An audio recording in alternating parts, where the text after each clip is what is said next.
അത്യുന്നതന്റെ സംരക്ഷണത്തിൽ വസിക്കുന്നവനും സർവശക്തന്റെ തണലിൽ കഴിയുന്നവനും കർത്താവിനോട് എന്റെ സങ്കേതവും എന്റെ കോട്ടയും ഞാൻ ആശ്രയിക്കുന്ന എന്റെ ദൈവവും എന്ന് പറയും.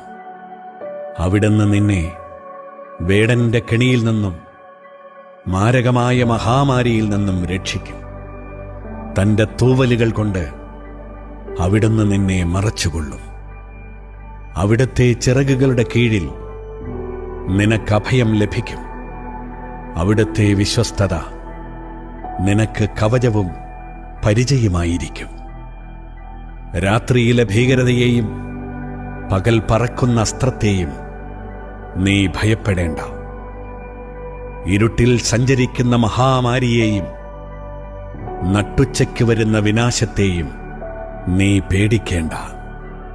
നിന്റെ പാർശ്വങ്ങൾ